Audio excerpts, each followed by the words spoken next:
Pour traverser tout cela, vous devrez entretenir un lien avec quelque chose de profond. Vous en êtes capable. Vous avez cette capacité. Et quoi de plus profond que la vérité elle-même? Quel meilleur allié peut-on espérer à ses côtés? Vous devez donner plus que le meilleur de vous-même, car ce meilleur n'est pas suffisant. Il n'est pas aussi bon que vous pourriez l'être. Vous devrez vous surpasser. Et pour autant que je sache, c'est là que vous découvrirez ce qui compte dans votre vie. Vous découvrirez le sens de votre vie et les moyens d'agir pour le salut du monde. Nietzsche disait que l'on peut estimer le caractère d'un homme par le niveau de vérité qu'il est capable d'endurer.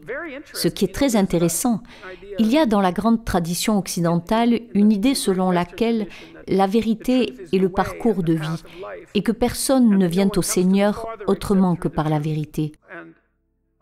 Je crois que c'est juste parce que vous ne pouvez pas exprimer qui vous êtes sans la vérité. Par conséquent, je pense que cette idée est à la fois littéralement et métaphoriquement vraie, que le chemin vers votre véritable personnalité, en étant complètement accompli, passe par la vérité, et qu'ainsi la vérité vous rend libre. Mais le problème, c'est qu'elle détruit par la même occasion tout ce qui ne revêt pas vraiment d'importance pour vous, telle la flamme d'un brasier. Et c'est douloureux parce que vous vous accrochez à ce qui ne vous correspond pas vraiment, en partie par orgueil, en partie par ignorance et en partie par paresse. Et puis, vous êtes confrontés à un moment de vérité. Vous voyez tous parfaitement de quoi je parle. Quelle est la dernière fois où vous avez appris quelque chose de véritablement important? Ce moment où vous jetez un œil dans le rétroviseur et vous vous dites « Oh mon Dieu, j'ai tellement appris ce jour-là. Je n'agirai plus ainsi maintenant, mais cela a littéralement bouleversé ma vie. » Il se peut qu'un tel moment de vérité vous anéantisse, que vous pensiez ne jamais vous en remettre. Mais alors, un événement survient et vous redresse, et une grande partie de vous doit s'évacuer, doit brûler, pour ainsi dire. Et cela rejoint, dans un certain sens, l'idée selon laquelle tout ce qui n'a pas réellement de valeur à vos yeux doit être jeté au feu. Cela doit aussi vous encourager à ne pas affirmer vos croyances avec désinvolture, mais avec grande précaution. J'ai réalisé, étant enfant, vers 25 ans, donc plus vraiment un enfant pour être honnête, que presque tout ce que je disais était une forme ou une autre de mensonge et que je n'étais pas à ce titre ni pire ni meilleur que les personnes autour de moi. Les mensonges revêtaient des formes si diverses. Il pouvait s'agir de construire un argumentaire pour le plaisir de prendre le dessus. C'est un premier pas. Essayer d'afficher ses prouesses intellectuelles lors d'une confrontation d'idées, probablement pour le seul plaisir de croiser le fer et de gagner. Incapable de discerner les idées que j'avais lues puis intégrées simplement parce que je les avais lues. Je ne m'étais pas alors rendu compte que je n'avais pas encore mérité le droit d'en faire usage. Et j'ai fait cela longtemps. En fait, je dirais même que ça ne s'est jamais vraiment arrêté, mais je pense que le réaliser a constitué l'éveil de ma conscience. Cette voix, faute d'un meilleur mot, s'est manifestée à l'intérieur de moi et chaque fois que j'affirmais quelque chose qui n'était pas vrai, elle répétait inlassablement « Ce n'est pas vrai, tu ne crois pas ce que tu dis ». Et elle s'accompagnait d'une étrange sensation, je ne pense pas être le seul dans ce cas. Lorsque j'enseignais la psychologie, j'ai demandé à de nombreuses promotions successives si elles avaient déjà vécu cette expérience, celle d'entendre une voix dans leur tête. Il s'agit d'une métaphore, bien sûr, ou d'avoir une sensation particulière lorsqu'elles s'apprêtaient à faire quelque chose de mal. La réponse était unanime. Les élèves se retrouvaient dans l'une ou l'autre de ces situations. Alors je leur demandais « Très bien, dans ce cas, écoutez-vous toujours cette voix ?» Et bien sûr, la réponse était non, évidemment. Ainsi, ai-je réalisé qu'une grande partie de ce que je faisais était factice. Cela m'est apparu de manière limpide en essayant de comprendre pourquoi les gens avaient fait des choses terribles. Et j'étais vraiment focalisée sur le pire du pire, sur Auschwitz par exemple, et non pas en tant que phénomène politique, mais en tant que phénomène psychologique. Je me demandais comment l'on pouvait finir gardien à Auschwitz, mais pas dans le sens « est-ce que vous auriez pu être l'un d'entre eux ?» Parce que bien sûr, vous auriez pu, sans aucun doute. Je cherchais plutôt à savoir si moi-même, aussi vertueux que je m'imagine, j'aurais pu être l'un d'entre eux. Mais dans cette réflexion, j'avais déjà intégré comme acquis que beaucoup de gens, avaient fait des choses terribles au cours du XXe siècle et l'idée selon laquelle je serais meilleur qu'eux, ou que je pouvais supposer a priori être meilleur qu'eux, et que je n'aurais pas fait les mêmes choses si j'avais été confrontée à la même situation, m'est apparue comme une supposition extrêmement dangereuse. Nous devrions plutôt chercher à comprendre pourquoi cela s'est produit et pourquoi irions-nous suffisamment loin dans cette compréhension, comme c'est le cas généralement, afin d'être en mesure de l'empêcher cette fois-ci.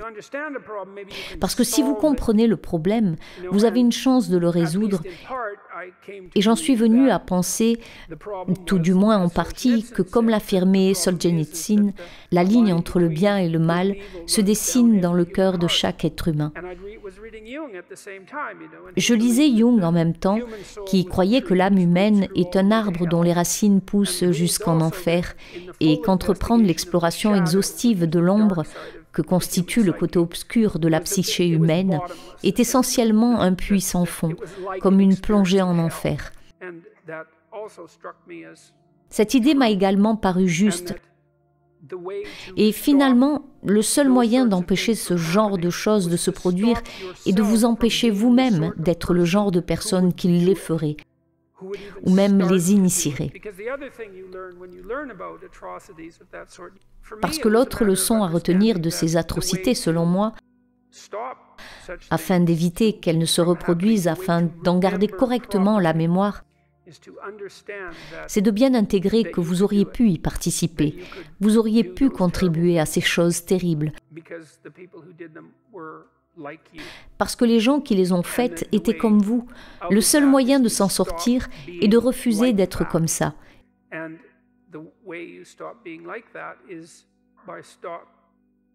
Et pour y parvenir, il faut cesser de vous raconter à vous-même des mensonges auxquels vous ne croyez pas et de jouer la comédie.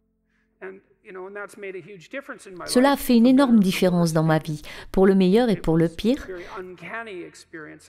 Ça a été une expérience très étrange, je dirais, parce que c'est très déconcertant de se découvrir soi-même suffisamment fragmenté pour qu'une grande partie de ce que l'on fasse et dise soit finalement factice. C'est un gros travail d'évacuation, tout ça, vraiment. Mais les résultats en valent la peine en principe. C'est en partie ce qui m'a poussé vers la psychologie clinique et éloigné des sciences politiques, du droit et de la politique en général, parce que j'ai commencé à croire en l'idée, et je pense qu'il s'agit du principe fondateur de l'Occident, que la voie vers la rédemption de l'individu et de l'humanité dans son ensemble découle de la rédemption de chaque individu. Je le crois sincèrement. Et cela se réalise à travers l'attachement à la vérité et à travers le courage que cela requiert. Voilà une première étape, n'est-ce pas? Se tenir droit, les épaules redressées, pour faire face à l'assaut et entrer dans l'arène, et donner plus que le meilleur de vous-même. Car ce meilleur n'est pas suffisant, il n'est pas aussi bon que vous pourriez l'être. Vous devrez vous surpasser, et pour autant que je sache, c'est là que vous découvrirez ce qui compte dans votre vie. Vous découvrirez le sens de votre vie et les moyens d'agir pour le salut du monde par la même occasion. La vie est une chose très difficile. Elle se solde par la mort et elle est emplie de souffrance, de trahison et de malveillance. Il n'y a rien de futile là-dedans. Tout est profond. Pour traverser tout cela, cette expérience potentiellement infernale, dirons-nous, Vous devrez entretenir un lien avec quelque chose de profond. Vous en êtes capable, vous avez cette capacité, et quoi de plus profond que la vérité elle-même? Quel meilleur allié peut-on espérer à ses côtés? Peut-être direz-vous que c'est une banalité, et en fait, tout le monde devrait dire que c'en est une.